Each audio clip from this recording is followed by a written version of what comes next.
ইরানের প্রেসিডেন্ট রাইসির মৃত্যুতে শোকবার্তা জানিয়েছেন পোপ ফ্রান্সিস। পুণ্যপিতা পোপ ফ্রান্সিস গত ১৯ মে হেলিকপ্টার দুর্ঘটনায় ইরানের প্রেসিডেন্ট ইব্রাহিম রাইসি সহ সে দেশের পররাষ্ট্রমন্ত্রী হোসেইন আমির আবদুল্লাহিয়ান এবং নিহত সকলের মৃত্যুতে গভীর শোক প্রকাশ করে হোলি সি প্রেস অফিসে টেলিগ্রামের মাধ্যমে একটি শোক বার্তা প্রকাশ করেছেন।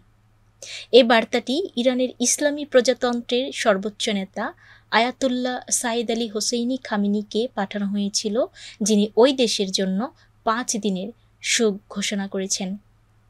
রাষ্ট্রপতি রাইসি এবং তার সফরসঙ্গীরা তাদের নিকটবর্তী আজারবাইজান সফরের পর সেখানে তারা রাষ্ট্রপতি ইলহাম আলিয়েভের সাথে বৈঠক করে ফেরার পথে দেশের উত্তর পশ্চিমাঞ্চলের একটি পাহাড়ি দুর্গম এলাকায় হেলিকপ্টার দুর্ঘটনায় পতিত হয়ে সকলেই মৃত্যুবরণ করেছেন। মর্মান্তিক এই দুর্ঘটনায় মৃতদের আত্মাকে সর্বশক্তিমান ঈশ্বরের কাছে অর্পণ করেন এবং তাদের ক্ষতির জন্য শোক প্রকাশ করে বিশেষ করে তাদের পরিবারের জন্য প্রার্থনার আশ্বাস জানিয়েছেন পুণ্যপিতা পোপ ফ্রান্সিস।